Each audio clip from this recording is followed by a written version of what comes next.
Welcome to the MFS Wellness Podcast, a hybrid structure encompassing health, fitness, self-improvement, and entertainment, where no topic is off limits and all opinions are graciously welcomed. Let's get on with the show! And now, here's the host of the show, Mike Sinopoli.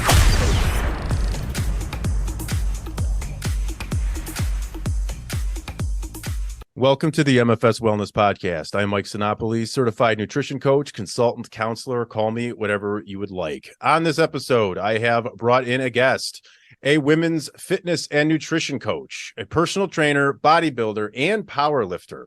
She's done 3 competitions within an 11-month span, 2 in women's physique and 1 in figure.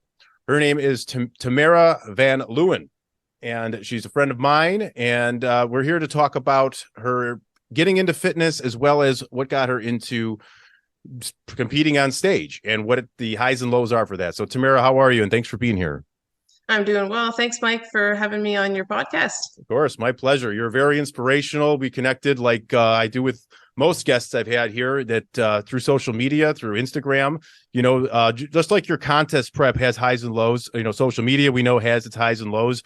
Connecting with somebody like you, someone inspirational, someone motivating, somebody to kind of use as an example for women, especially, and even men, is one of the highs, in my opinion, of social media. So connecting with you has been a big blessing, actually. So it's been great. So I'm happy to have you on here and kind of go from the start a little bit. What I like to ask most guests that come on here is just what got you to start up getting heavily into fitness? What brought you to take on that sort of lifestyle?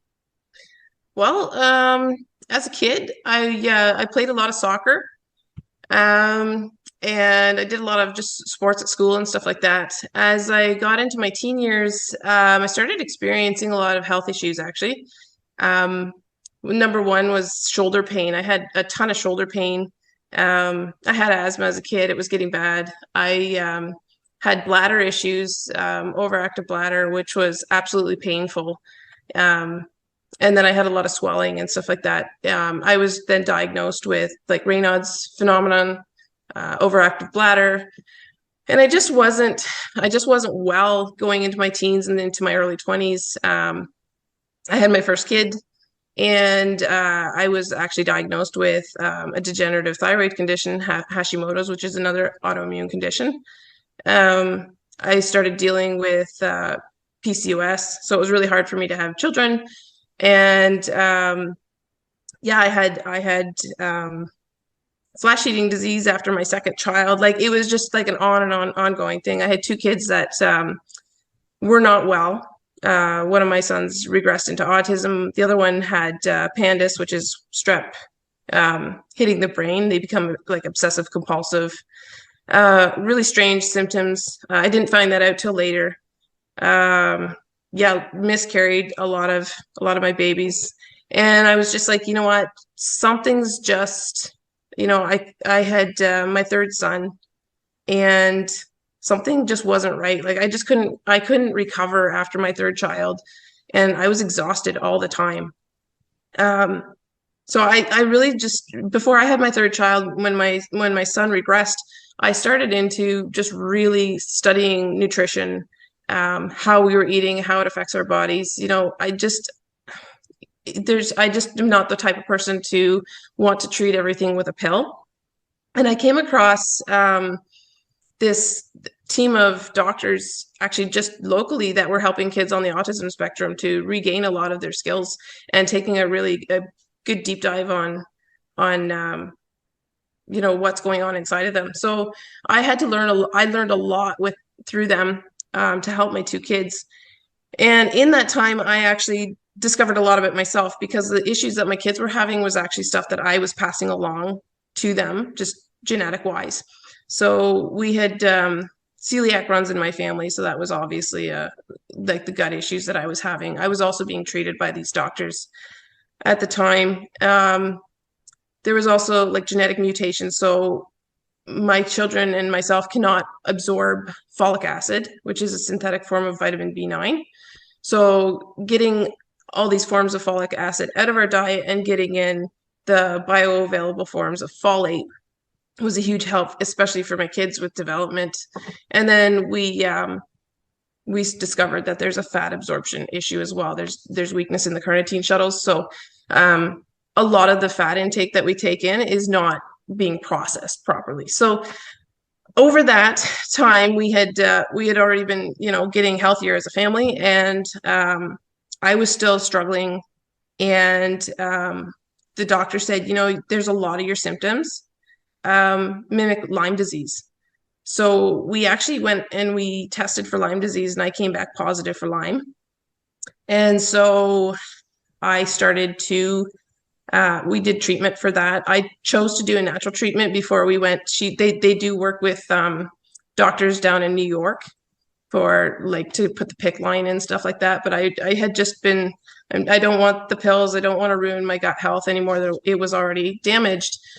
So we started with treating just naturally to see how we could deal with it. And, that was rough. I was really tired. I had 3 young children at home. And I remember talking with my husband one time, because I was basically going to sleep every afternoon just to deal with just trying to deal with the exhaustion that I was feeling. So lots of fatigue you were feeling then. Oh yeah, I had fatigue, I had brain fog, stuttering, slurred speech.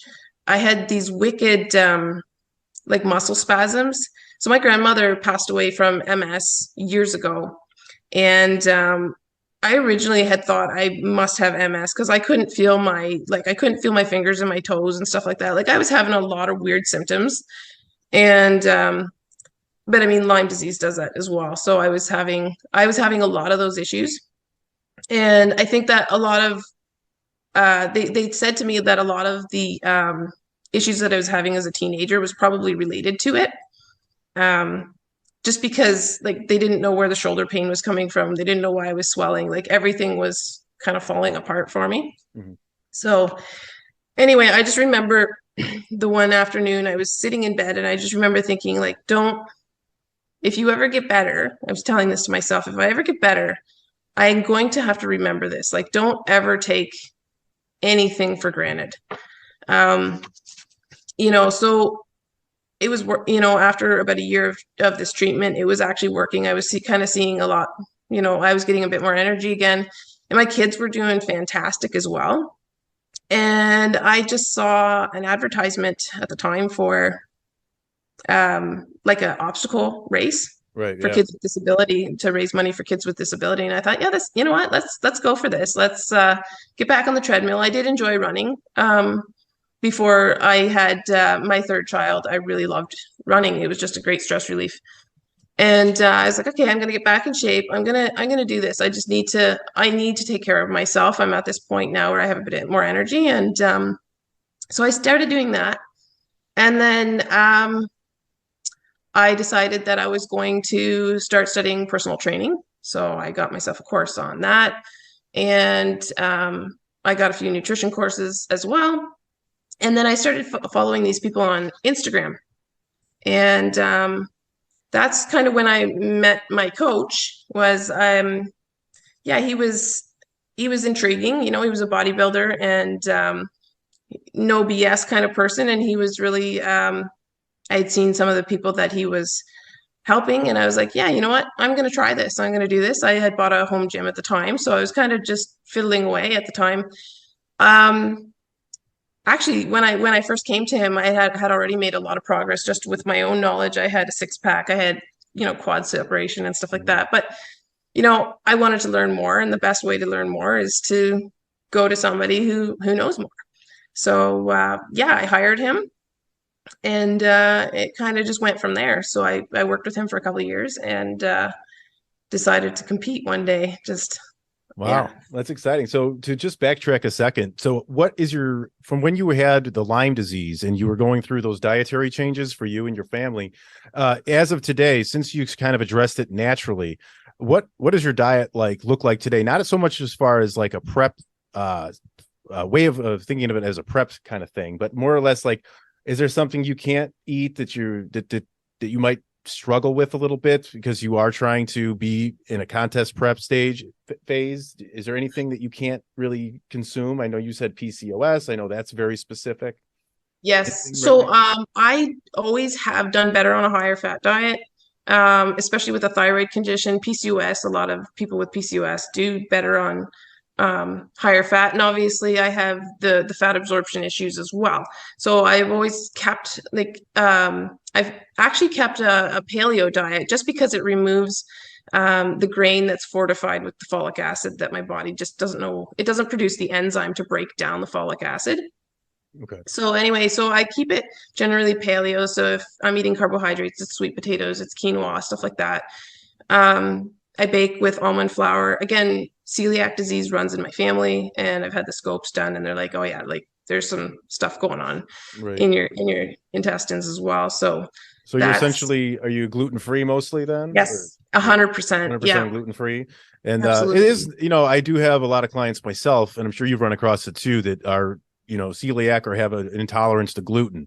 I don't know where that stems from, but it seems to be more and more common nowadays. And so how do you intolerance is how do you one, feel about it? and yeah, so intolerance is a different thing than celiac disease. Celiac disease is an autoimmune condition.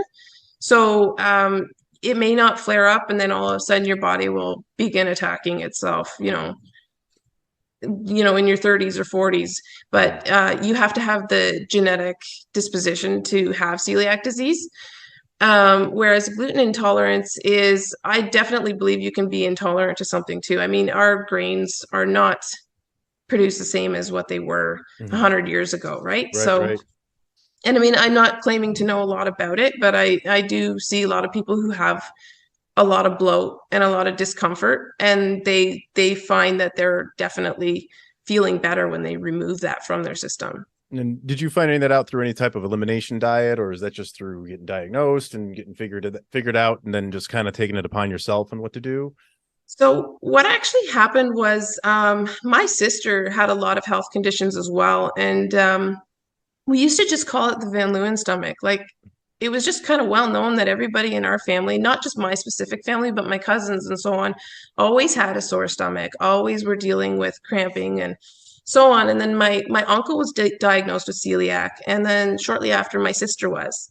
And now I have nieces and nephews that are diagnosed with it. My son is diagnosed with it, and so clearly I have the gene because I've spread it to them. And then I have siblings, I have cousins, I have aunts and uncles, and like it's just nonstop. Somebody's being diagnosed with celiac disease. So it's well known that runs in my family. So what used to be called, the Van Leeuwen stomach back in the 90s it was an autoimmune condition. Okay.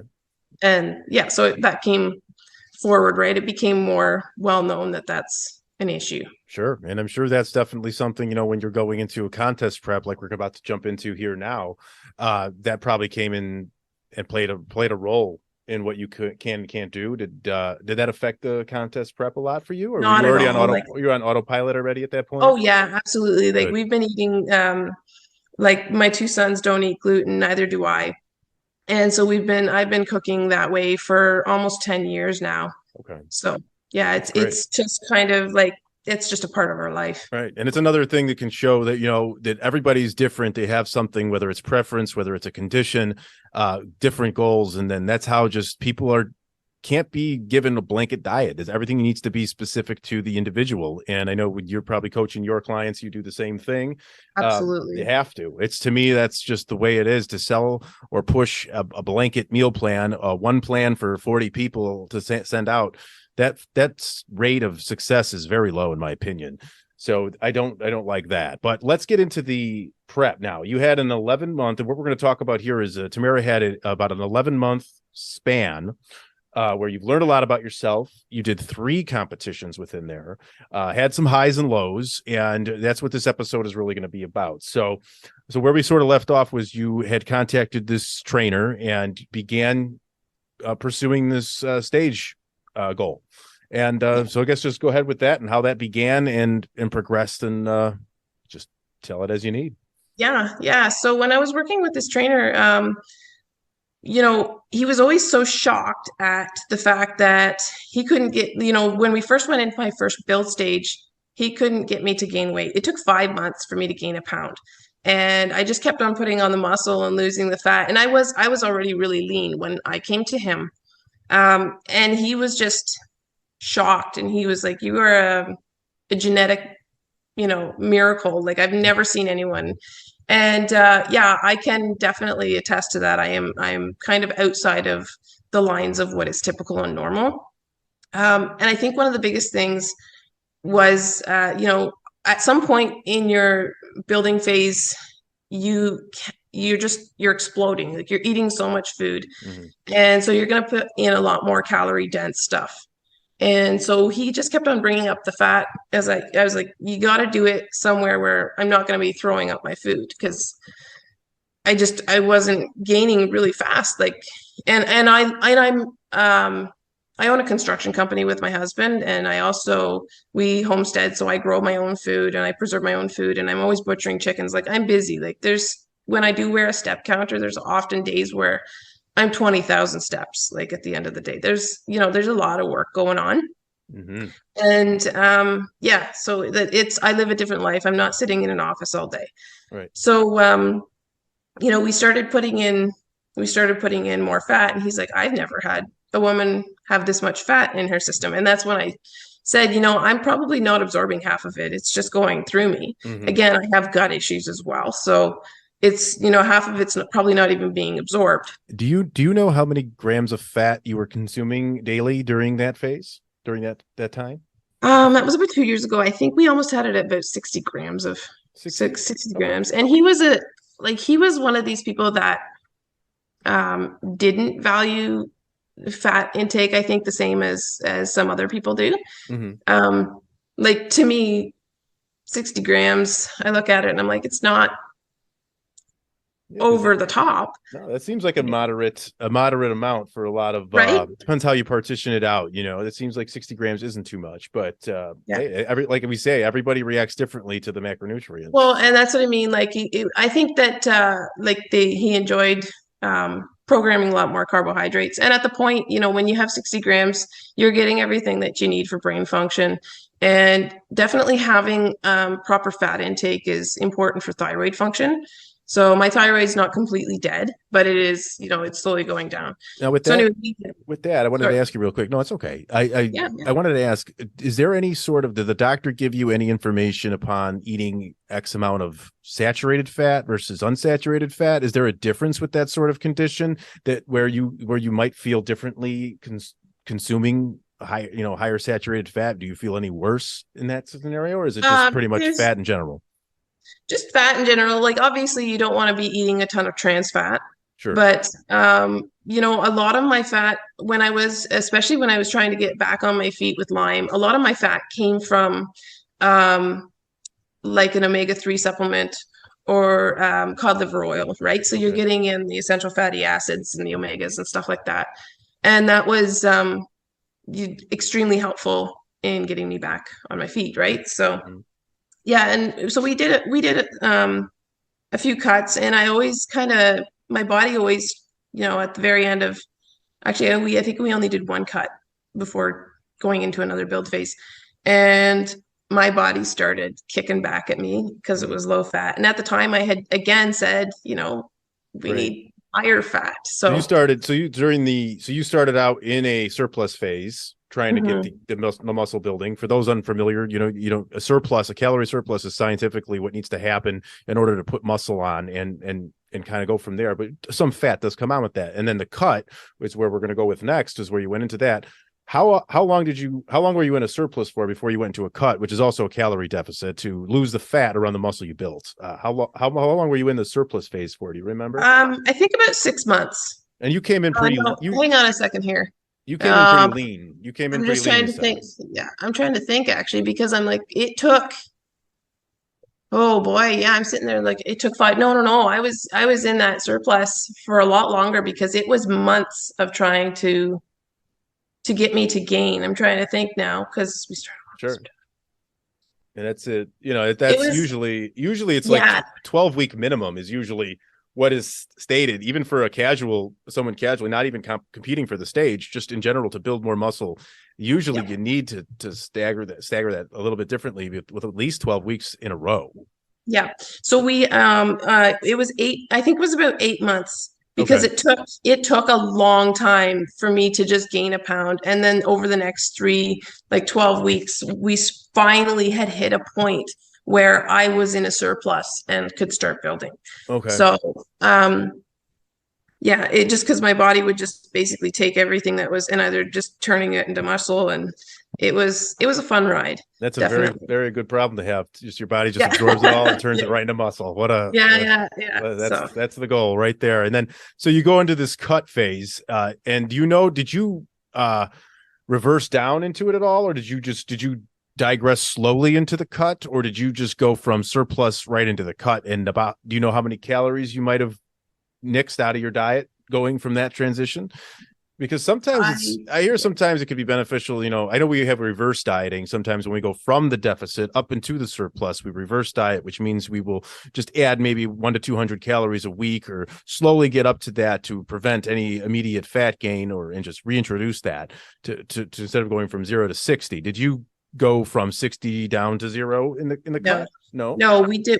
We slowly adjusted the calories, downwards. So, and I mean, it was going well. I wanted to try to see how far I could take it. And I started again, the cut was in summertime, so that's my busiest time. Mm-hmm. And again, I'm a really active person compared to the average person.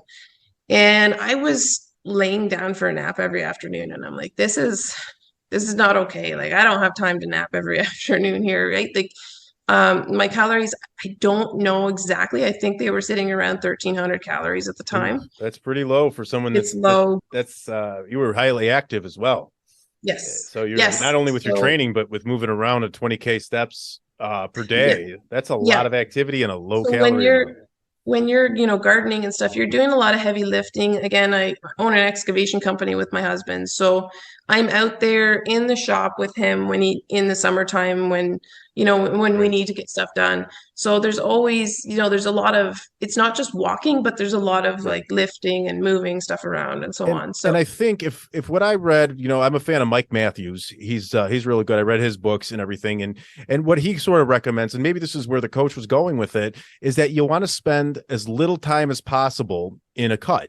Especially whether you're just a casual lifter or going for a competition, you want to spend as little amount of time in a cut, so you can focus more on the muscle building and adding in the calories, because that's what takes more time. So I think what some of these coaches do, and I don't think it's wrong necessarily, but it could be if you react poorly to it, your body does, I should say, that they go into this deeper deficit, this really low deficit, just to shed the fat as quick as possible, not so much as trying to get the fat off, but to get back to the muscle building phase, the surplus again.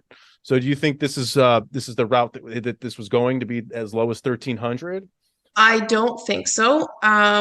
My opinion was because I wanted to eventually go to the stage one day. So this was kind of like my practice round. And at the time I had said to him again, I think we need to have higher fat. And every time I brought up the carnitine issue, like the weakness in the carnitine shuttles, and the fact that I take acetyl L-carnitine, which crosses the blood-brain barrier, so that it helps absorb in your brain, there was just no comment back. And I just was like, either he doesn't believe me or he doesn't understand. Okay. And I just kind of left it at that, because it's like, okay, I can understand that not everybody's going to understand all these more complex medical conditions. Sure. And then, so he said, well, I know somebody who has got Hashimoto's and I'll talk to them. I'm like, okay, whatever.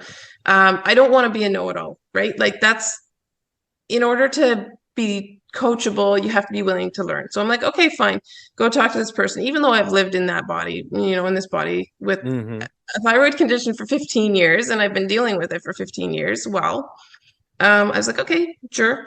So he goes back and he's like, no, they say, that person does well on keto, etc. And I'm like, well, I'm not going on keto. because that's just miserable. Yeah, no But keto. like the I hear higher you. fat, and I'm like, see, higher fat, yes.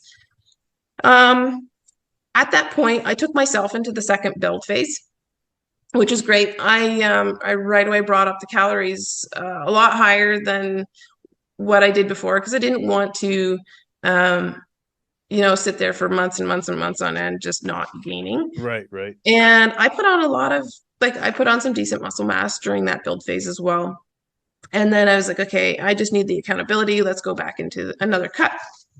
So I talked to him again and we're like, okay, we're going to go into another cut. And at the time we had discussed the cut and then I had seen an advertisement for an online, because we were in the middle of COVID and everything like that, an online bodybuilding competition. I'm like, this is perfect. I don't Yeah. have to go on the stage, Yeah, what a nice little way to introduce yourself to it. A little bit of a just get one foot in the water, That's absolutely pretty cool. right. Hey, So we I was find like, some that's we find great. some benefits. We got to find some benefits to that COVID shit, right? Yeah, exactly, right. So I was like, right on.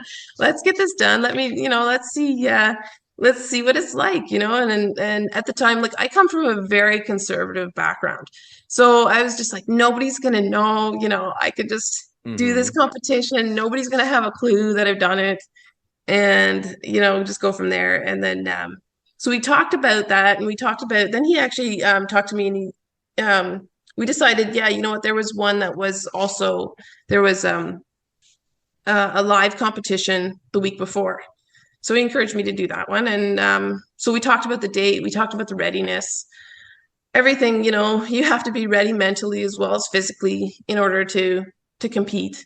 And he agreed we had enough time to cut down. And so we had the dates and we were going to go for those dates. So so we started into that. And I hired a posing coach. Tamara Vaughn is my posing coach. And she's a IFBB Olympian, right? Okay. I don't know if you've watched the Arnold Classic this past weekend or the Olympia or anything like that, but Have not yet. We'll have to get to that for sure. Now, is this just before you keep going, this first one? I know we said you had 2 in women's physique and 1 in figure. Which one was this? So the live one was women's physique and the online one was figure. So women's physique doesn't have the heels. Really quick, Yeah. not to cut you off, I apologize. And just for my own knowledge and even for others listening, what's the difference between a women's physique competition and then what's a figure? What is the 2 differences between? Okay, so there's different categories in bodybuilding. There's bikini. You don't have to get as cut down. They don't want to see striations. There's it's a very womanly figure. They look a lot at the glutes and the legs and stuff. Then the next one up is figure, which is more muscular. Okay. Figure just has quarter turns and they have like a T walk and you just kind of do a few poses on the T walk. And then women's physique is more muscular again. Okay. A little more muscular and a little bit more like you're leaner, more striations. And there's quarter turns, so front pose, side poses, and back pose. And then there's also 5 mandatory poses, so front double bicep, rear double bicep, abs and thighs, side tricep, and side chest. Okay. And then it also comes with a posing routine. So, and then a lot of the natural federations don't have a women's bodybuilding just simply because most women cannot get big enough to kind of fit in that category. Okay. No, thanks for the explanation. Great. So you're getting started with this one then, and then now you're back into the surplus, and where you go from here? Oh, so I was in the surplus and we decided to then start cutting down and we slowly cut down. And I hired a posing coach and Tamara was great. Like posing is hard. It was hard. And there was a lot of times where I felt incredibly discouraged and Tamara kept my head up and by the time I can't believe, from the start of posing to, show day, the difference in just, I've never danced in my life. And yeah, to some degree you have to be graceful, and I'm just not that, I'm a farm kid. Yeah, And right. so, Takes you out of your comfort zone a bit. oh yeah, for sure. Right. So then, yeah, she was just great.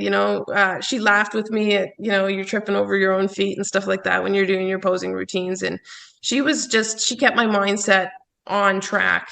And that was great. It was really helpful because there's a lot of times where I just, um, especially at the very end, you just want to sit down. And the thing that I craved was just raisin bread, Yeah. having raisin bread with my dad. It had to be with my dad, like, Awesome. so yeah, we had gotten to about 6 weeks out from the competition. The first one was the live competition, not the online one. Okay. And all of a sudden, my coach had said to me, when's this competition? And I was like, 6 weeks. And he's like, you're not ready.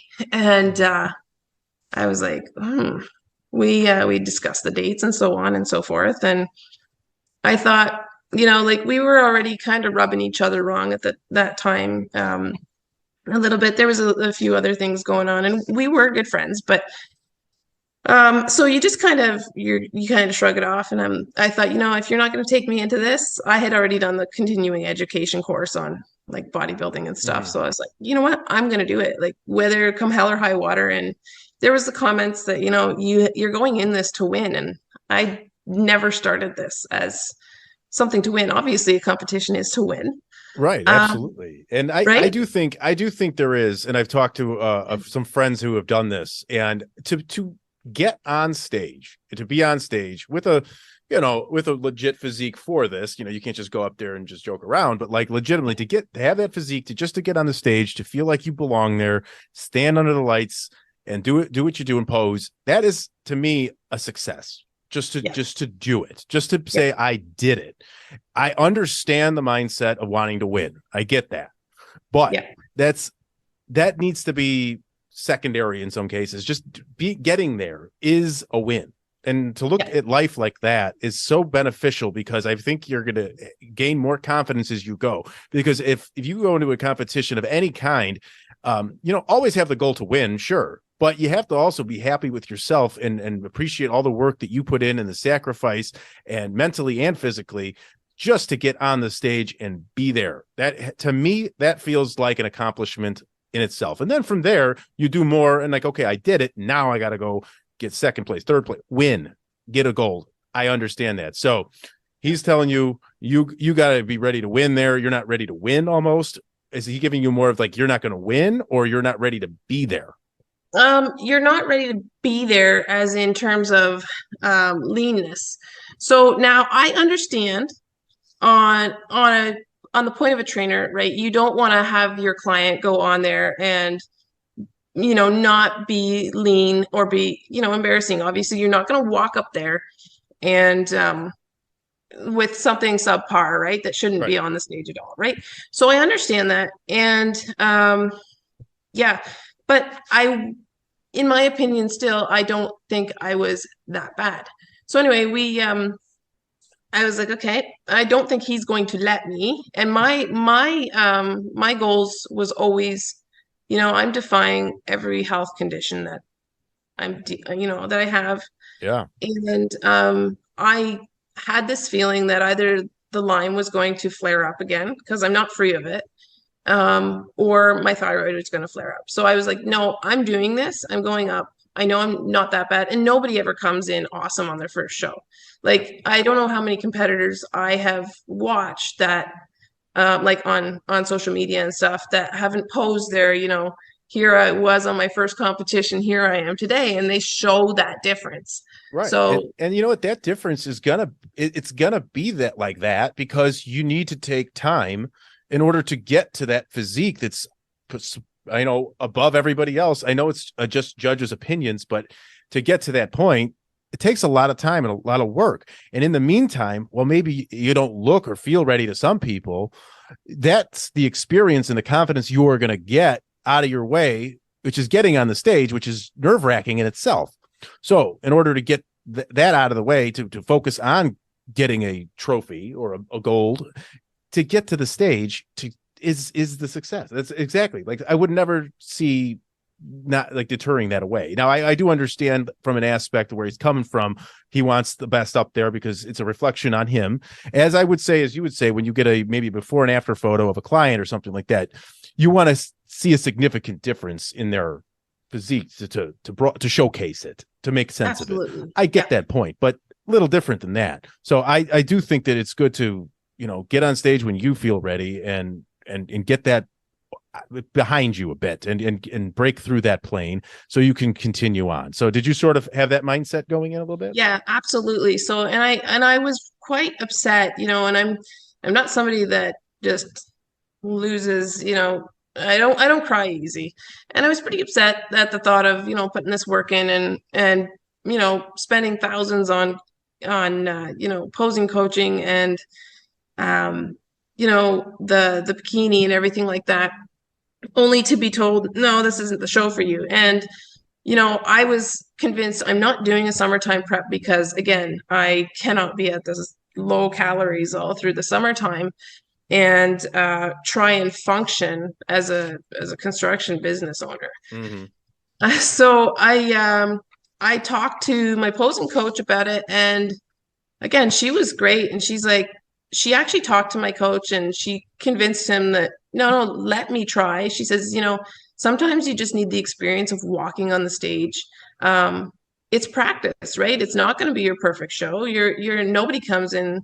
And she was great in that she really encouraged me to, just keep going and keep pushing forward. And yeah, so we made it to the first competition. And there was nobody else in women's physique. It was just me. Okay. So I had won just by default. However, normally you have to go up like the ladder. So in this federation, you start you're in the open. You can do novice if you want to, but you go into the open competition. Then you go to the elite level, and then you get your pro card.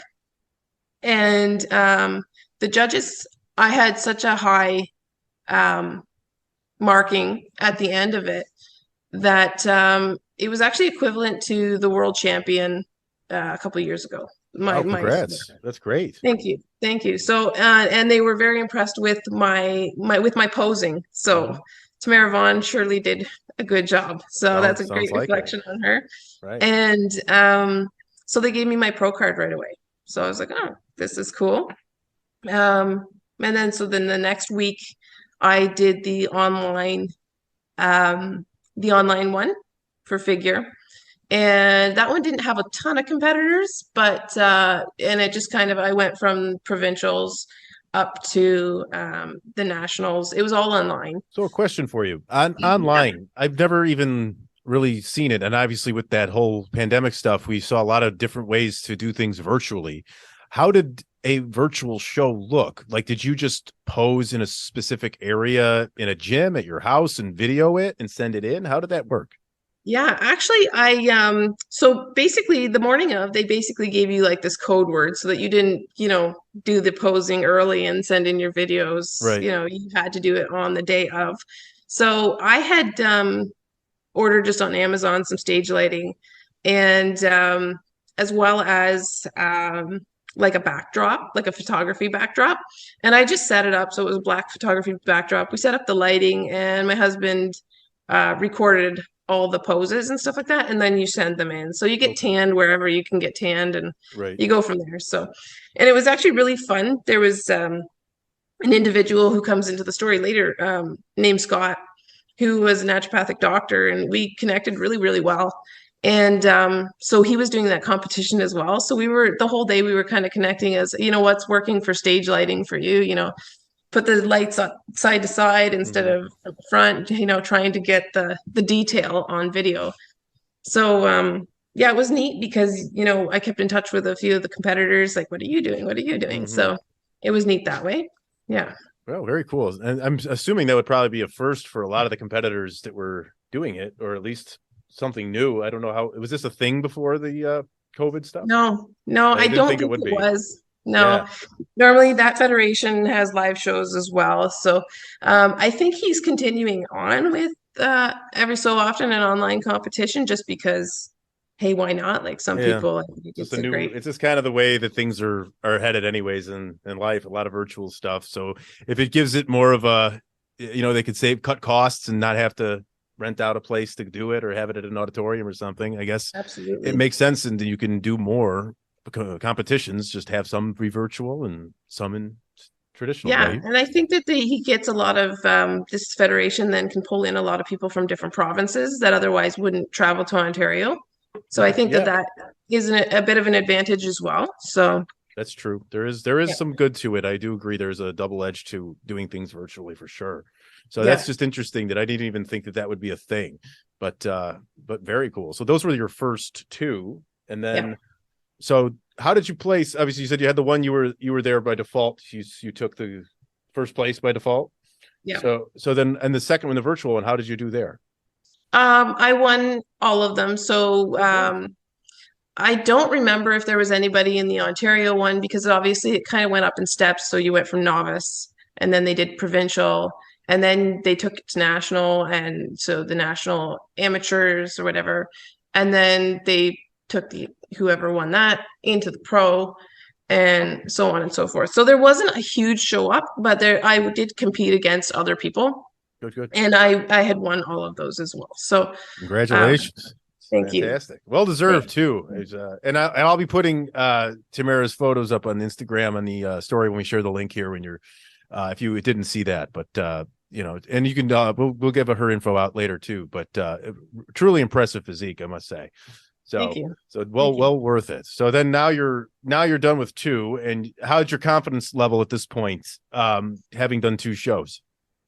I felt good about it, but I wanted to have, some good competition. And I knew, the one federation they were doing that where I had gotten my pro card in women's physique was doing world championships. And despite not wanting to do a summertime prep, I was like, you know what, I am already lean. Um, let's go for it and see how it goes, kind of thing, right? Mm-hmm. So we had so I had decided to do that November competition. Just after that competition I'd done some photo shoots and I got really sick, like really I had a stomach bug and I just couldn't keep the food down for like 3 weeks. Oh. It was bad. I had lost more weight than my stage weight and I just was like I just couldn't recuperate from it. And I was having conversations with my coach, like I'm really sick, etc. And it was advised to me to get as much protein in as possible. Well, when you can't stomach anything, protein's the last thing you want to take in your stomach. Most certainly.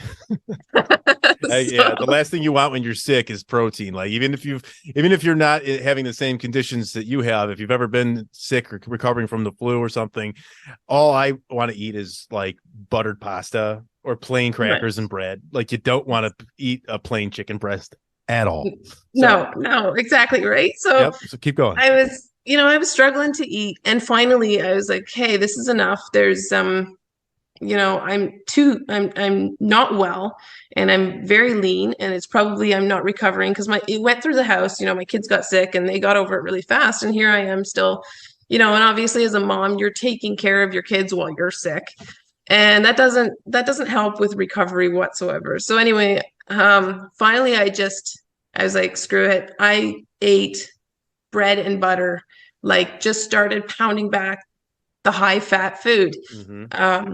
In order to get my weight up and just to get going again. So it was like basically bread and butter, bread and peanut butter, just anything any calories that I could possibly put into my system, I did, and finally I started getting over it. And I had gained about 6 pounds from my stage weight.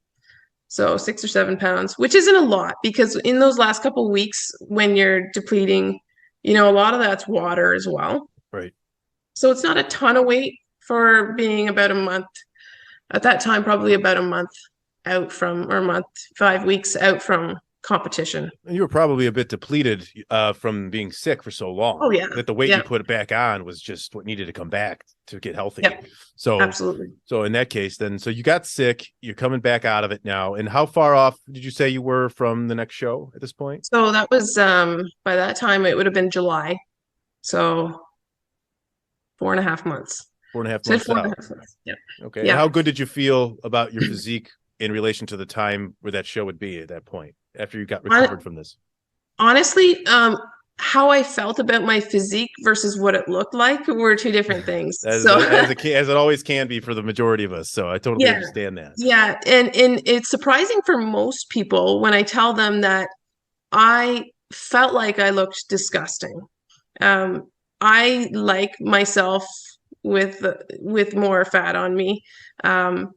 I enjoyed being at maintenance and being as lean as I was. It looks great in pictures and it's pretty Sure. cool. Like it looks really cool, but in terms of how I felt, no, like I was like, okay, I can't wait to put the weight back on. Your strength, like your strength is just, Oh, I'm sure. you know, And that's another down thing, the bottom of right? the barrel. And that's right? another thing to kind of have people who don't know about this sport to understand is what they're doing is they're obtaining a body that's going to be temporary, and they know that. You have to go into knowing that what you're going to look like on stage is a temporary physique. It's not something that's going to be there forever, because you have to really deplete yourself down to shred the fat off, to expose the muscle you've been trying to add for this show.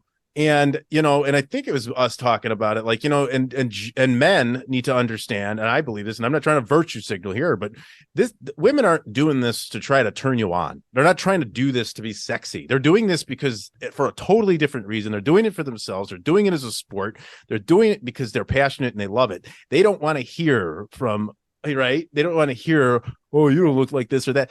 Don't do that. That makes you look like maybe you're an insecure man who's like intimidated, which if you are, who cares? Intimidated by a female with muscle mass. I think it's great. It's, you know, but I know that that's probably something else that women have to deal with when they get involved in this sort of thing, is that sort of judgment. And did you get some sort of judgment like that from people? Oh yeah, for sure. Like, sorry again, to hear that came from, it's okay. Like, again, I'm one of these people that it's just like, whatever, right? Like, I'm not overly sensitive when it comes to, like I said, I was saying to you earlier, I think before we were recording, I'm Dutch. So if you know anything about Dutch people, we're very hard-shelled, like opinionated. We just say it like it is.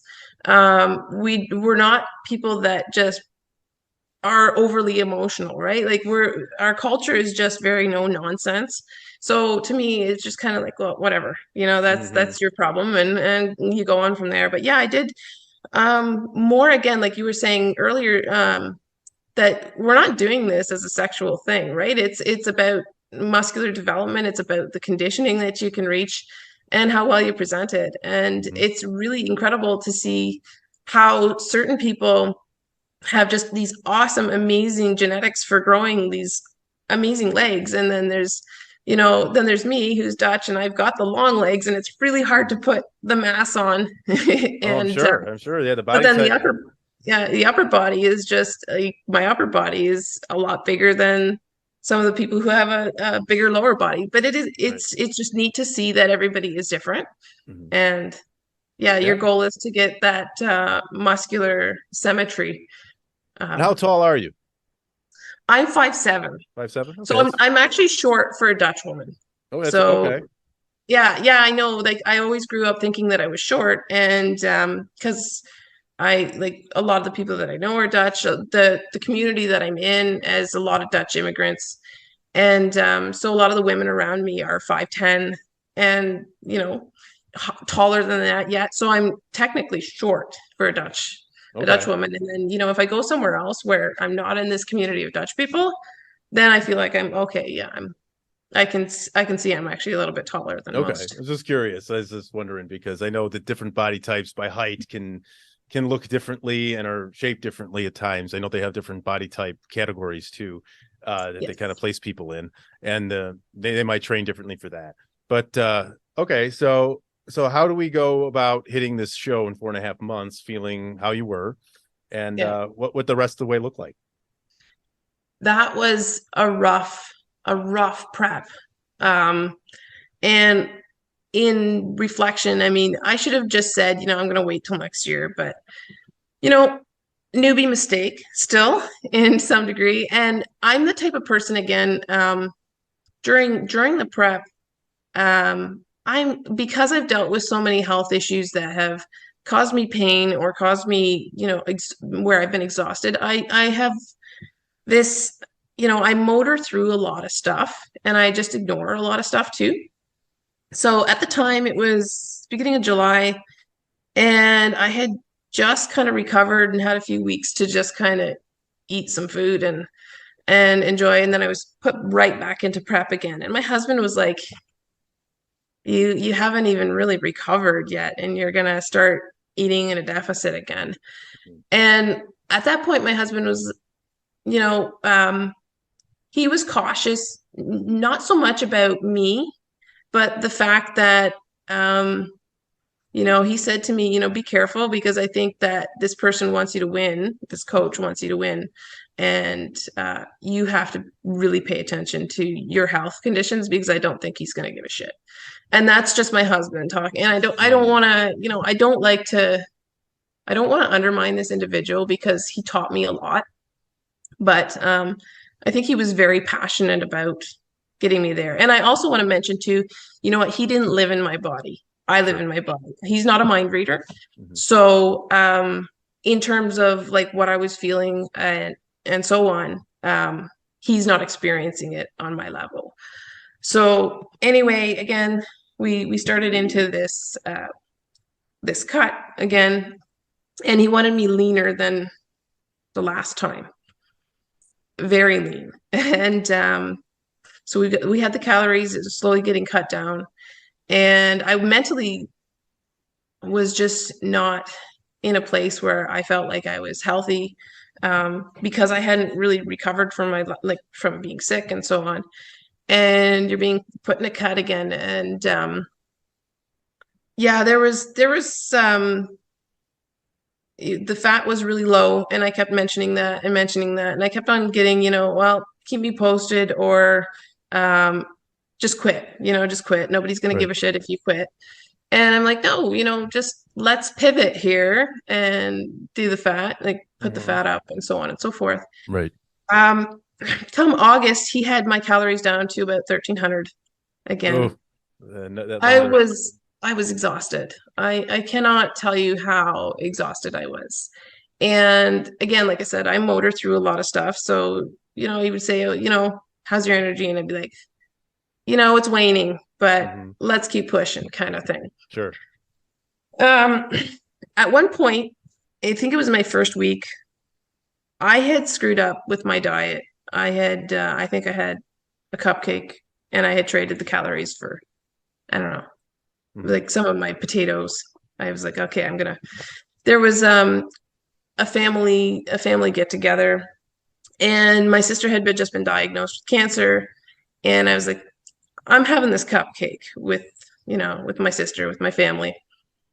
And I had mentioned that. So I think I was over a few calories. I don't remember the exact story completely, but I do remember what was said to me. And that was just, you know, this is unacceptable. This is not the behavior of a pro. And I expect this from an amateur, but I don't expect this from you. Right. So, and as soon as, and there was other kind of off-color comments through this prep.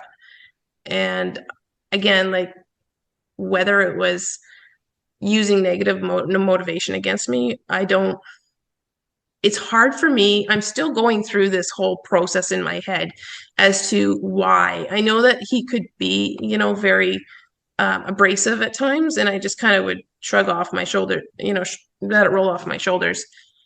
But when it came from regular physique coaching to competition coaching, I know that, you know, you expect a lot from your athletes.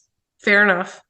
I don't like some of the things that were happening and some of the comments that were happening were just downright disrespectful. And that didn't motivate you at all, right? Was that more No. demotivating? I know Oh yeah, sometimes like people can have a way of trying to motivate through that. I don't particularly agree, but I know that some people can have a chip on their shoulder, and maybe that's how they kind of get them stimulated, by doubting them almost in some ways, or putting them maybe down a little bit to get them fired up. I don't know if I don't agree with that approach as far as what I do, is because I deal with just more like standard individuals living life and doing diet around that. Competition is something I can't really speak on because I don't coach for that. But yeah. so that was definitely more of a demoralizing, discouraging feeling than it was any sort of motivation. Absolutely. I would Yeah. assume so. So in 6 weeks before my first competition actually was when I got that first he was just like, you have to follow this to perfection. And I was doing everything that he asked me to. And trust the process. I've been doing this for 30 years. And that always kind of was said over top of, my better judgment, again, with listening to when it came to even fat intake, right? He just wouldn't respond. And I was like, maybe I am, maybe I don't know what I'm talking about, right? I'm new to this, yet I'm not new to living in my own body.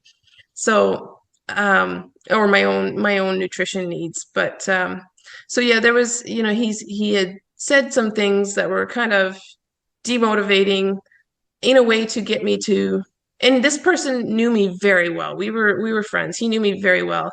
And he knew that I'm a perfectionist. So to say those things would probably motivate me, because I'm just like, yeah, I'm more motivated by, Right. you don't believe in me, I'm going to show you otherwise. Prove me wrong, right? Yeah. And I had the conversation afterwards. I said, I hated you for that. And he said, I know.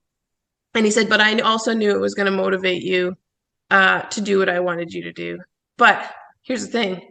You can only play that game once, right? Mm-hmm. And he showed his cards in that moment as well, because I was like, you're doing this to make me, do, to motivate me. And it's not. I had spent, he was my mentor. And a lot of times I said he was, like a big brother to me in those years. And I know that other people had issues with him and he could be abrasive. And but he never bit me like that.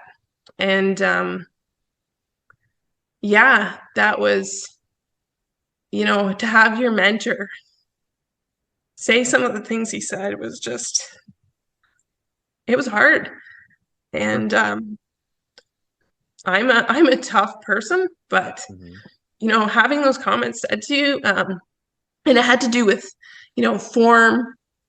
And, every time I posted a video on Instagram, I was always just worried about his next comment. He had said certain things like, you can't, you need to execute these things to perfection before you can teach other people, and just had me doubting myself at every, the motivation or what he was trying to do to motivate me was actually just crushing me. And did you mention that to him on more than one occasion? Oh yes, I had mentioned to him. There was a time where I had sent him in, like he had constantly been asking me, can you get me a picture of your legs? Like, let's see how they're, getting leaned out. And when it came to just our biweekly check-ins, I always took pictures in the exact same spot. And but sometimes, you just don't get the lighting that, right, to see the level of leanness. So then I would, if I could find some good lighting, I would take a picture and say, okay, here's my legs today. And he just was like, this needs to stop. You give me such crappy biweekly pictures. And I'm like, these are not check-ins. Like, I'm just giving you, the lighting was good. I'm showing you what you can't see on these check-in pictures. And so he said that, but then he makes, a mocking post of it, like of him kind of waving his hands and being a complete idiot. And this is what my clients give me for shitty biweekly pictures. And I said to him, ow, I burn. Yeah. That, like, I always give you the same biweekly pictures. I said, I don't think that I deserve that kind of disrespect. I'm sorry you had to deal with that. And I know, and I do think it speaks a lot about you as a person, that you still have sort of you have your feelings about this trainer. You also seem to have some gratitude for him at the same time. It was where you feel like, you know, you did learn from him. You did have something, you had a good relationship with him overall. And I do want to ask, what is do you have a current relationship with this trainer, or have you completely cut ties? I cut ties. Yes, I cut ties. So it was October and I had gotten blood tests, and I talked about the dietary fat, and it was always, like I said, the same comment where either keep me posted or, you know, just quit.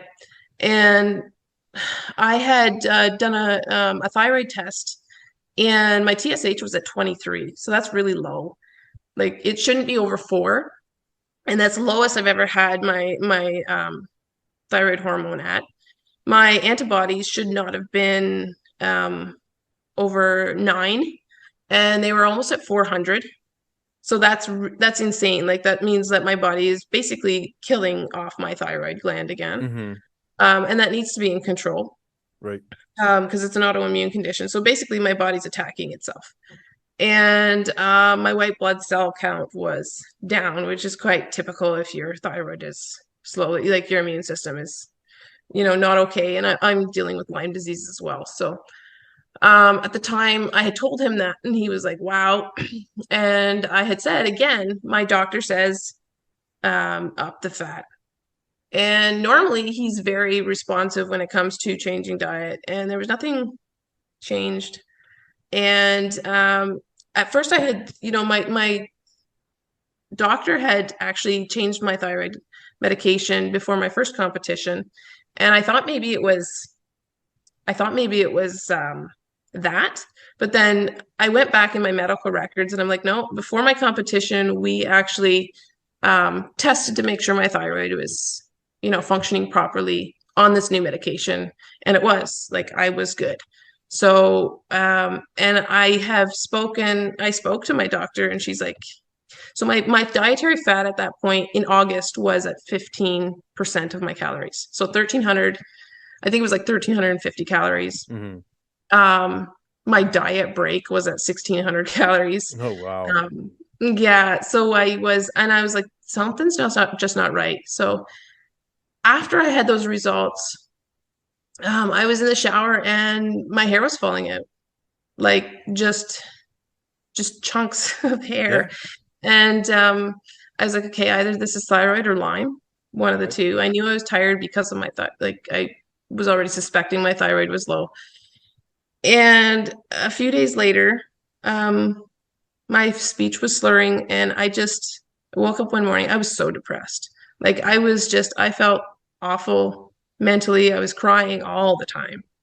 And I was like, what is making me feel this bad? And I knew it was him, you know, like, I just and I had spoken to my friend Scott, who I had mentioned earlier. And I had said to him, you know, do you ever screw up with your diet? And he's like, all the time. He says, this is, you know, pros do this. It's hard. And he was such an incredible person to talk to at the time. And earlier I had talked to Scott, and he was just like, Tamara, you got to go with your gut. Like, your whole heart and soul is telling you that something's wrong. And he was a naturopathic doctor, and he put no judgment. He never pressured me to hire him as a coach, nothing. But he was just constantly saying otherwise. Like, he was really solidifying and trying to say, you know, yeah, something's not right here. So I sat and I prayed about it, and I was like, yeah, you know, I have to cut ties with this person. They're not respecting me. And I'm dying. I'm not okay. Like, I just, if I'm dying mentally, I'm dying physically. Like, something's not, I'm not okay. So and again, like, I should have listened to myself, and you know, it's part of that. You doubt yourself, right? When somebody's telling you, I've done this for 30 years. So, and I'm like, okay, sure, let's go. So I just emailed him. I didn't even message him on Instagram because I didn't want to see the scene, you know, having the anxiety with the, you know, the red ticket or anything like that. Right. And I was very respectful, and I just said, I'm doing this for my health. I am bowing out. And I want some space. I need to deal with my health conditions. So from there, basically from there, I emailed him and he just said, well, just quit, and then I did message him back and I said, well, thank you for the lessons and the friendship. And I was very clear that, from the feeling of it, that I didn't want to be bothered at that point. And that's when he messaged back and he just had like a whole lot of stuff to say. Immature, you're immature in the gym, outside of the gym. This is a person who's not married, doesn't have kids, doesn't, and, nothing to show. Right. And now I read it and it's laughable, and bodybuilding is not for the weak of the mentally or physically weak. And just a lot of nasty things, like just things I suspected he thought of me, but now it was like out with it. Right. So, and I just said, that's fair enough. I had written back, fair enough. And I still appreciate everything you taught me. And I wish you the best. And I did not bite back. I'm not going to. And I think a lot of what was said was out of hurt too. And I can understand that, your client is walking away 6 weeks out. Sure. I'm sure it's an intense experience for everybody, yourself, the coach. I do believe that, I admire you for A, what you're doing, and B, how you handled that situation. I'm sure he had the best intentions in mind, but maybe the execution and how it came across did not go well. And that's a lot of how to communicate to somebody and really listen.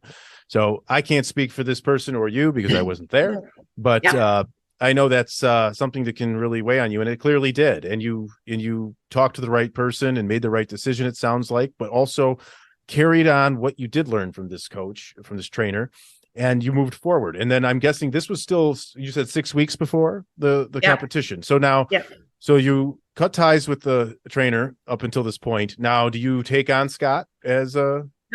So I spent that weekend. So I was on like 1,300 calories and I was exhausted. I spent the entire weekend just getting as much, like the highest fat foods that I could get, like good fats, like slathered everything in olive oil, salmon, cheese, peanut butter, like as much fat as I could get into me. Scoop out the avocados and just it was wild. Like I ate and I ate and I ate and I ate, and it was just it was crazy. And I had contacted Scott and I was like, I listed out all the health conditions. I listed out my concerns, and he was like, yeah, you know what? This is what you need more fat. And at the time I was just like, I just want to finish 6 weeks. I don't even care if I walk on stage. I just kind of want to, for my own sake, say I finished it, whether I hover at the weight that I was at currently and just say, and then reverse out of it. Right. That's a great sign of integrity right there. I like that. That's awesome. I was just like, you know what? I'll decide when it's time to decide. And so Scott changed my whole training plan so that I wasn't overtraining. He got me on 30% of my calories being fat. He really pushed in the high folate vegetables so that we were getting, because folate is part of proper methylation cycle. I'm not a biochemist, but something I've had to deal with myself and my children, that there's methylation impairments. And then what else did he do? He brought up my calories to 1,800 calories. He's like, you are so depleted. Mm-hmm. So at your level, the 1,800 was still a deficit. Yes, it was. Right. Because if you run the macros correctly with your activity level, age, size, and all, that's how we do it. We run those macros as a starting point, and we go from there. But I think that's great because you had the energy to lift and do your stuff. It was wild. I cannot get over how much better I felt even just after a few days. And like Scott checked up on me. He was great mindset wise. He's got this whole it is what it is kind of mindset. And you just move on, you take your lessons, and he's fantastic. He's so he was competing at the same time as me as well. So we were really connected on that level. And so he brought my calories up, and then I don't think I went any lower than 1,400 on the very last week. So But I started losing more fat just simply because the fact is that I had enough energy to put towards my training and towards my daily life Sure. again. So it made a huge difference on the energy output that I was, even though I was getting more energy in, the energy output was way higher Sure. again. That's So exactly yeah, the way food it's- is fuel, that's how and it's perfect. it was awesome. And I just kept getting better and better. My friend came in about a week afterwards into my gym, and she was just like, "What did you do?" And I said, "What do you mean?" And she says, "You got color back in your face." Like, this is my best friend, somebody who sees me, who's gone through watching me go through all of this. And she was just like, she says, I was getting real close to telling you that, I think you're dying. So Yeah, and to what you're bringing up is a great point, and how someone that's listening right now that may not be into going on stage and competing, what she's bringing up here is not just for the stage, it's just for regular dieters, and the diet culture has thrown this 1,200 calorie or less type crap at us. I even looked at a diet for a client once a few years ago, and I read it through, and when I calculated the food recommendations in this diet, and it was 688 calories a day wow. for this Wow. thing, and you had to take the drops they wanted to give to you with it. I can't even tell you how miserable that is and how unhealthy that can be. So going too low in calories is an issue. And we have this mindset, I think, with diet, that we sort of feel like any morsel of food we put in is actually working against our fat loss. That's not how it works. It has to be in the right range to where you're burning fat, you're energized, you feel good, your hair ain't falling out, and you're just, you're not depleted, you're not napping, you're not sluggish, you're not white in the face. This can happen to anybody that goes on too low of a calorie diet for too long. So I just wanted to interject with that really quick, so you can relate it to yourself. If you're like thinking, oh, well, this is just contest prep stuff. No, you can do this to yourself just by trying to lose 20 pounds because you want to look good in a bikini on vacation. So anywho, I wanted to throw that in there, but let's keep it going with you now. You're back to a good calorie count. Scott's got you where you think you need to be, as low as maybe 1,500 a week leading up to the show. So you had said that you said you didn't care whether you went on stage or not. You just really wanted to finish up the training. So what happened? Did you get on stage? I believe, based on what I read here, that you did. I did. Yep, I did get on stage. I felt awesome. Like, I was high as a kite on peak week. Like, I can't say I've had energy like that. And the thing is too, it's when you have a slow degradation of your health, you don't realize how bad it is until you feel better. So a lot of the times, like, you're pushing through, and I have that mentality of just push through, right? And we're in prep. And not only that, you're not, when your thyroid is low, you're not functioning on a mental level as well as you should be. Like, you're slow. And even I'm just glad that even though it took a little longer, I finally just went, this isn't right. And it was contrary to what my own training was. I did not have enough fat in there. It was 15% already, a couple months out from competition. I was on coffee cream and meat. Like, there's not enough of the right fats in there. Yeah. Right. Right. Absolutely. And I'm like, I don't think that's even 15% of, anyway, it doesn't matter. And I have asked myself 1,000 times if it was just something he accidentally overlooked. And I just can't see if it was or if it wasn't. I'm having a hard time at this point still kind of putting it all together, Yeah. And there's Scott was great though, but I didn't place, and that's okay. Because I did have a little bit of muscle loss, especially on the legs. And the coaches or the judges weren't looking for what I had that day, and that's okay. It is subjective. Sometimes judges look at different things. Right. Each show, a different panel. Now, do you think maybe you deteriorated some muscle being in that low calorie? Oh, absolutely. Absolutely. That's another issue. Another thing too, like I brought up before, going way too low can make you feel not well and not energized and just gross, but you do deplete muscle mass the less you eat, especially if protein's deficient, and calories as well. So, and that's a driver of metabolism as well as having muscle tissue.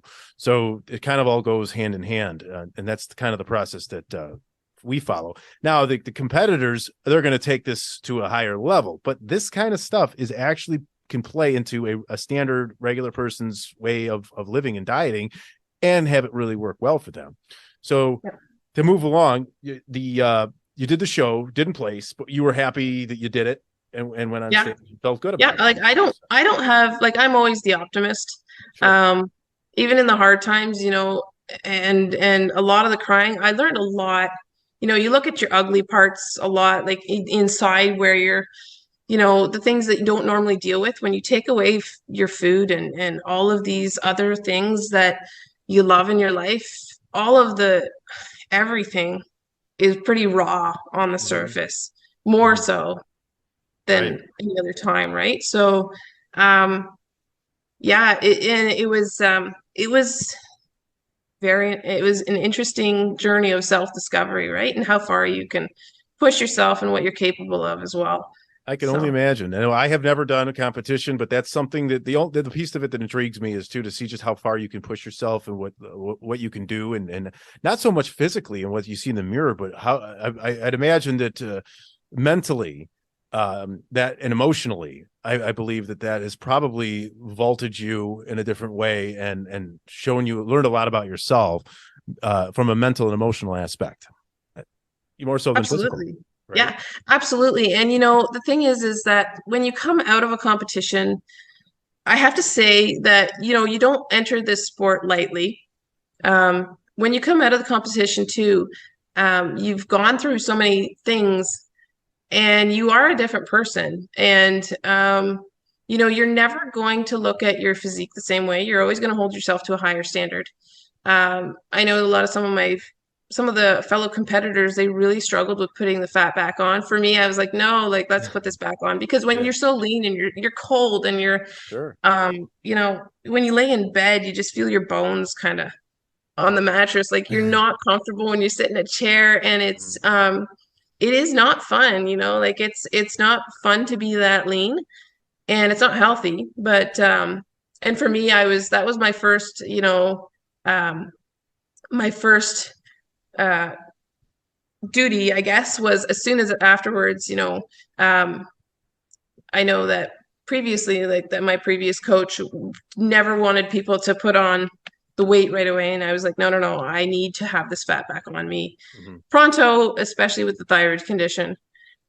And so that's what I did. And I've always wanted to go into powerlifting, and that's what I did as well. Like, I enjoyed the strength portion more than the aesthetics. And So given that, that's awesome. You kind of took us through that 11-month span, and what a up and down roller coaster that was.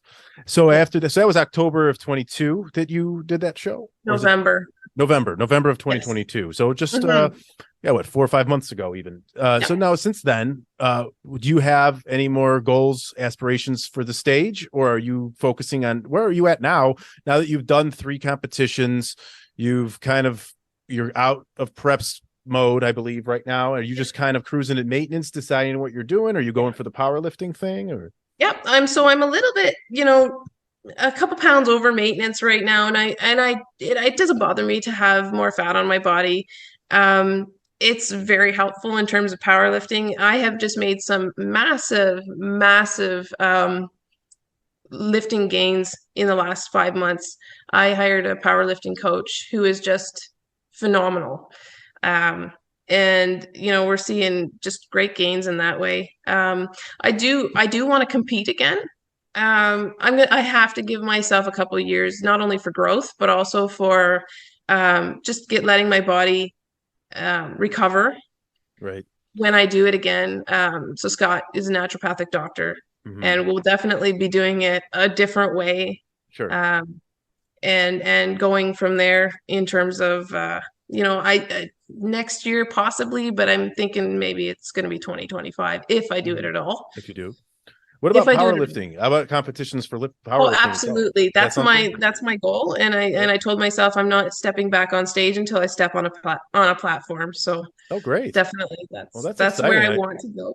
And I love it. It's I definitely feel more passion for it. Yeah. And I feel like go ahead. I'm sorry. Yeah. When I stand on stage, the stage doesn't scare me like at all. Like I don't feel like this rush that people are talking about or shaking or anything like that. Like some people are saying, oh, they're shaking. And I'm like, nah, but I mean, the thought of stepping on a powerlifting platform and not making that lift, that scares me, Oh and yeah. I think your goals should scare you Yeah, just the a little. fear, the fear is the driver there, and that's maybe where we need to be a little bit more in the healthy fear zone as opposed Yes. to the non-healthy comfort zone.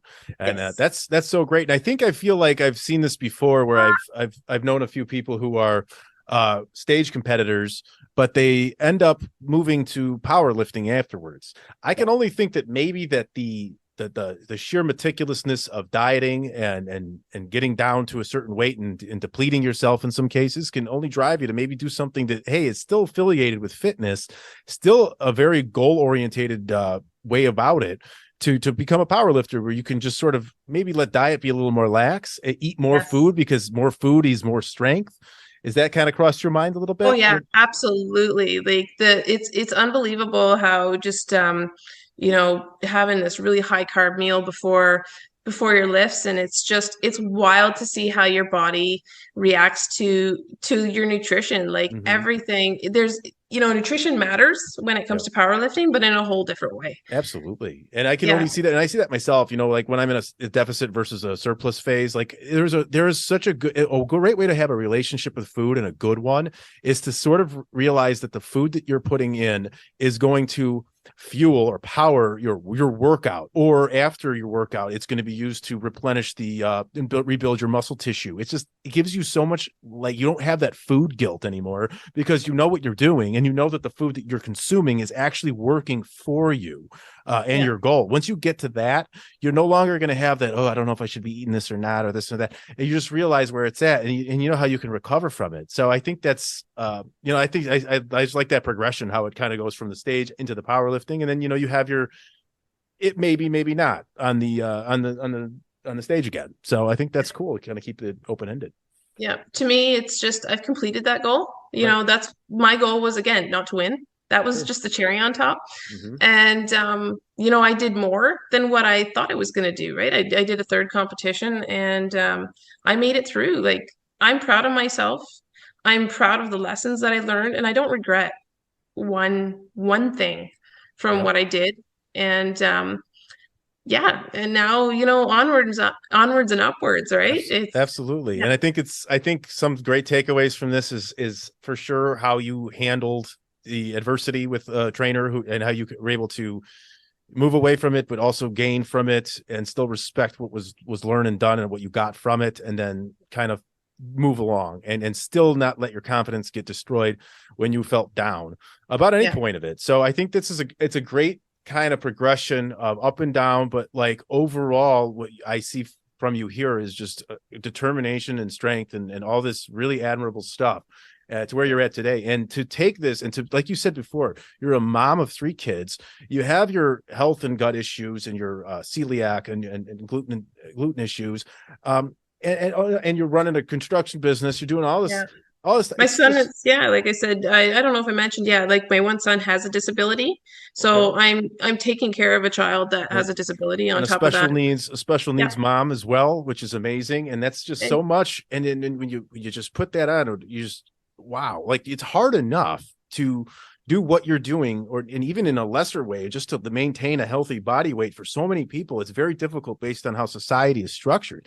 It's just very impressive to see what you've done, and how you've come along. And that's why I was like, I gotta get Tamara on my podcast here. She's awesome and very inspirational. appreciate So, that. and before we do close things up, I wanted to just let you, if there's anything else you had that you wanted to mention, and Yeah. like Yeah. I said, the floor is yours. You can just go ahead with whatever you wanted to say. And I wanted to just kind of close off the kind of my comments on my old coach. So first off, I want people to know that, this is just my side of the story. I'm sure he has his, and I know that there was some posts that were negative towards me afterwards. And first off, I did email him, like I said, several months out, and I just explained to him what had happened, and I said I don't want any contact with you, but I do care about you, and I am still thankful for what he did teach me. I don't want anybody to think that I'm disrespecting him, because that's not where I want to go. You know, shit happens, and sometimes you just don't know how somebody's going to respond to something. And I want, yeah, I want people to know that, yeah, it's just my side. And even though he said a lot of hard stuff that I didn't all mention here, I forgive him. And I still want the best for that individual. And yeah, I don't like like I said, I'm trying to process this still in my head, but at the same time, you know, I do want people to understand that I'm not living in bitterness towards, like, this conversation was more about like listening to your body, listen, you know, and yeah, and finding somebody who understands your medical conditions before you step on the stage, because there is risk to it, but it is not in any way a way to get back at this individual whatsoever.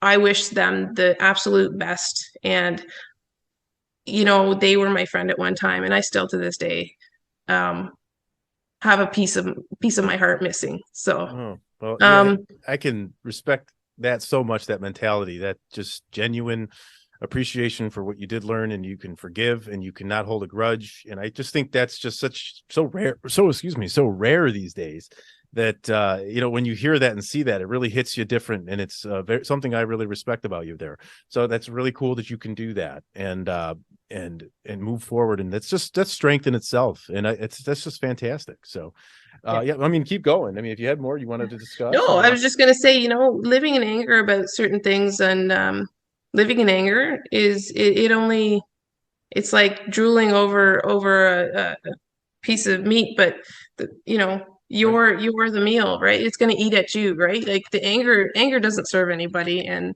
unforgiveness doesn't, or bitterness doesn't serve anyone well. We suffer our own selves more, which is with holding on to that anger, right? Yeah, exactly. And it's just one of those things that yeah, again, like, I don't know, yeah, if I'll ever meet him again or whatever, but I don't hold any animosity towards him whatsoever. Well, that's amazing. And you know, hopefully maybe one day you do cross paths again, and it becomes just a rejuvenation of a friendship and a mentorship that you had, and that does go that way. But if not, you know what, possibly, hey, you found a good lesson learned. You learned some things, and I think that's great. I think you can forgive somebody and just say, you know, you don't belong in my life anymore. Absolutely. Unless you've changed. But sure. I mean, that's for God to determine. And I don't think that there's anything in that's happened that wasn't outside of God's hands. And I am thankful that this person was a part of my life for some time. Not just because it was a lesson, but simply because, you know, it was good. And I believe that I will leave it in God's hands. I believe that's the best way to go about it. And I do believe that the cliched statement that some people do come into our lives, some are there forever, some are there for a short period of time and for different reasons. And whether we apply whether that's predetermined in some fashion, or whether we just kind of apply that reasoning after the fact, I don't know. But it's a great mindset to hold either way, I'd say. So okay. I think we had a good discussion here. It was great. Am beyond grateful to have you on here. And if you want to get in touch with Tamara here, the best way to do so is Instagram. Is that right? Yep, and absolutely. That's her handle is at Tams _Lions Den. So I'll post that in the show notes, and that'll be there to stay there if you need to contact her. She's also a coach. You are coaching nutrition and fitness, or yes. Nutrition and personal training, correct? Yep. So, and you do that in person and virtual both? I do remote coaching. Yes, I do that in person as well. Right. So I have my own studio in Ontario here. So if you're in Ontario, you want to be in person. If not, virtual, you can message her. You know, we're both in the same thing. We're not competition. There's everybody in the world here is a potential client. I can only push everyone to do great things in this industry, because it's a saying. Amazing. Sorry, there's a saying. It says the pie is big enough for everyone to have a piece. Oh yeah, absolutely. Right? And absolutely. It's between it all. Yes, the client pool is endless for sure. So So we'll close this one up. Again, my name's Mike. If it's the first time you're listening, because I might have some of your followers and clients in here. My name is Mike. I'm at MFS Wellness on Instagram, Twitter, LinkedIn, or Facebook. You can email me if you'd like, mike@mfswellness.com, whether you want to be on the podcast and kind of have an episode like Tamara did here. That's great. Or just to shoot the shit and then have a discussion. It's always a good time. So I'm going to close it down for Tamara. Thank you so much for coming on here and talking with me. It was amazing. You are fantastic and very inspiring. And to everybody else, thank you for listening, and we will see you on the next episode.